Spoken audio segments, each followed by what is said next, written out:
Are Russian soldiers actually going to be pulled out of Ukraine? And why would Russia do such a thing? Insight from Ukraine and Russia has some pretty recent intercepts exposing some strange rumors among Russian forces. Let's get into it, and I'm going to break it all down. As always, guys, you know Insight from Ukraine and Russia is the man. It's great content, and I look at just a small portion of his all of his videos, so you should definitely check it out, give it a like, definitely subscribe to the guy, and as always, I link to it in the description.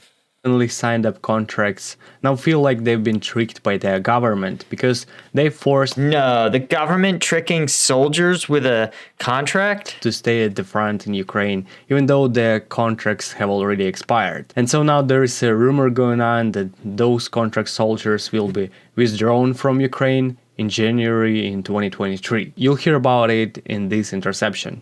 Okay. All right, let's see what he says. All right. Так начальник штаба делает, комбат, там вот эти вот, вся прикрутка их на пластическая. Они бутылки сад и солдатам дают, чтобы выкидывали. Сами даже не выходят.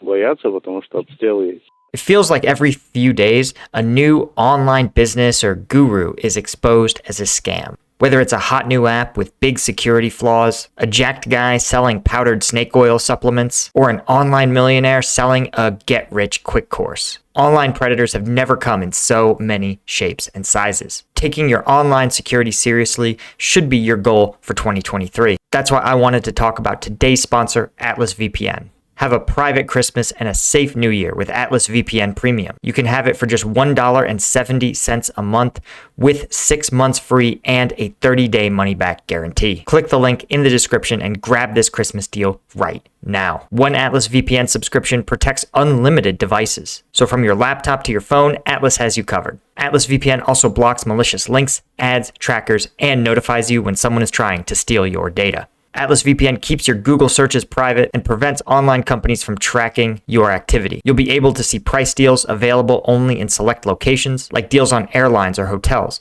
and you'll be able to access geo-restricted content on streaming services like Netflix or Hulu. Have a private Christmas and a safe New Year with Atlas VPN Premium. You can get it for just $1.70 a month with 6 months free and a 30-day money-back guarantee. Click the link in the description and grab this deal right now. Okay, one thing I'll share to you guys. First off, when I was deployed, when you were on those long patrols in those vehicles, listen, you handled your business with the bottle as necessary. And, a lot of times it's just what you got to do. One of the biggest and most annoying things is when you see a bottle and you don't know if it's dip, it's spit from dip, or I'm going to get demonetized, or if it's not the other yellow liquid. And of course, the key difference is that, man, nobody but you should be throwing out your bottles. That's just life. That's just a fact. But this is the difference in culture, right? Even though on paper, the Russian military and U.S. military, in some ways, before this conflict, looked comparable. Similar numbers of tanks and fighter aircraft, though, let's be honest, the U.S. military was actually designed to fight and win against Russia, at least hold the line against a China-sized military, and still be involved in a regional conflict. That's how big the military was. Two wars and a spare, basically. But the numbers don't reveal everything. And this is what I talk about all the time, is that squishy stuff, that leadership culture. At the end of the day, whatever gripes I had with my battalion commander, that dude went outside the wire. That dude, I actually was on escort duty for our brigade commander one time on a patrol in a random village. And the dude took off his helmet, which is like the opposite problem, right? To assume this tremendous level of risk. It stressed me out to no end, but it was a tremendous level of risk that I thought he assumed. I thought unnecessarily, but that's such a difference in culture. Whereas these guys are out there hiding away, doing their best to not lead their troops. These other, U.S. military officers are just expected to be on the front. Now, I want to point this out. Russia may have had those type of commanders. They probably may not have lasted that long in this war, right? The good commanders who are in the thick of it, mixing it up with their soldiers, getting the job done, they may not have lasted that long. Like a lot of elite Russian troops, they may not be here. And the ones who survive are the ones who take no unnecessary risks. Они сидят. Крыса! О, хохол проснулся. Что-то вслух проговаривать, должны нас вывести отсюда. 14 числу вывести. Interesting. Also, I think if you listen carefully in the background, you can actually hear incoming and outgoing shelling. But this is really interesting. Oh, Koko, I think this is the term, their like derogatory term for Ukrainians. So it probably means that the shelling just started. This is an interesting rumor. Now, full disclosure, in the military, even when there's an intact chain of command, the rumor mill goes bananas with everything. Жить в Луганску вести якобы. До Луганска, потом до границы, потом в Миллерово. Якобы потом с Миллерова на Осипу увольняться. Но это все ложь, провокация, потому что... Yeah. He said it's all a lie and provocation because someone told something that was BS. Yeah, this is the thing, guys. When you sign this is true of any contract, actually. Contracts require enforcement. And ultimately, in most countries, we rely on an independent judiciary to enforce contract law. If like Elon Musk said he was going to buy Twitter, and then he tried to back out of the contract even after he had pledged to do so. And ultimately, the court is more powerful than Elon Musk and Twitter combined, right? Because they're backed by the full faith and power of the U.S. government. And when the court rules that Elon Musk has to honor his contract, he had to do it. And the problem things get weird when you have a country where the courts are actually co-opted by the state or in our case, the executive branch. This means that the courts will never really advocate for the individual in the face of the state, right? This is why when we talk about an independent judiciary, it's seen as so important. In the U.S., we actually have internationally a fairly independent judiciary. That's why you can end up with situations where the government, for example, a police officer, may want to arrest someone, but the courts come in and say, no, you can't do that. This individual has rights. And the government respects the fact that the courts get to make that sort of decision. Even early in U.S. history, there's a president who once said, well, if the court wants to make a ruling, let them enforce it. And that's the danger, is that the court doesn't have an army or a police force to enforce its decisions.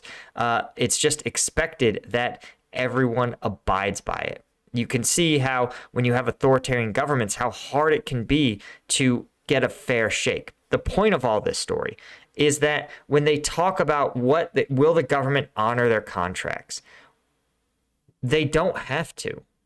You don't have recourse. Who will you sue if the government doesn't honor your contract? How will you force the government to adhere to the terms of its contract? And who will force the government to do so? Nobody. In Russia, in the US, you can hope sometimes a court will do it, but you have to understand, and this is a basic principle that if you understand it, you'll understand the relationship between states and a lot of things in life, is that the strong do what they want and the weak suffer what they must. This is actually not my line. It's a line from Thucydides writing in 400 BC. But he understood that powerful states simply can enact their will on less powerful states. And once you understand that, you'll understand a lot of how things play out the way they do. Где-то. Обнадеживают, короче. Не могут, видишь, вывести, допустим, даже в тот Луганск вывезут, и там мы останемся в Луганске. И мы ночью еще 20 наших беглецов поймали. Ну как поймали? Они чисто по дороге шли, мы их не стали не стрелять, ничего, просто положили. А сегодня разбирательство было, в штаб их увели. Они, оказывается... No, damn. Okay, so this is interesting. We actually also, when I was deployed, had a refusal to fight, someone who refused to patrol. It was early in the deployment. He was kind of a dummy anyway. But here's the difference. Difference is all our soldiers were like, why would I would never trust my life to this person who doesn't want to be in the unit, who would rather abandon the unit. And it was really weird, right? I mean, the guy claimed that his religion wouldn't let him carry a gun. And I'm like, guy, you've been in the Army 3 years. You did your whole pre-deployment training. You trained on your weapon system. You got certified. You did another 5 or 6 patrols with us already. And now you've decided that you can't do it, that it's against your code. What's wrong with you? And so he refused to patrol. We said, fine. We don't want you. We don't want you watching our back, guy who doesn't want to be here. So we put him on administrative duty. And then he refused to do that because it really wasn't about the conviction. It was about him being lazy and not wanting to do something hard. And yeah, we ended up just, I don't know if we didn't court-martial him out because that was very resource intensive. But we just said, listen, guy, go home. You've refused an order. Like, sign this form that basically admits your guilt. And they sent him home. And back in the States, maybe they court-martialed him. Maybe they Article 15'd him. Maybe they just discharged him on a general discharge. But the point is that when you have people who start to flee, we just treat them differently. Closer to this, right? Put them face down, take them to headquarters, and let headquarters decide. That's actually, I guess that's not that much different than what we did. Сдали позиции, ну и съебались, короче. Добровольцы все. Сейчас их там военный трибунал, короче, ждет. А у нас... I would not want to face a Russian military tribunal. But no, this is different. Cowardice in the face of the enemy is way worse, right? Refusing to fight at headquarters. And this guy actually, we came back from a patrol when he refused to fight. If it was mid-patrol, I think I would be a lot more... I would have been absolutely blown my lid. I was angry back then than I am now. I would have blown my lid at the guy. But we probably would have just taken his weapon and his gear and put him in the back seat and probably just continued mission. We just would have had to assign someone to babysit him. Короче, экипаж вернули наших танкистов каким-то макаром. И наш танк сейчас...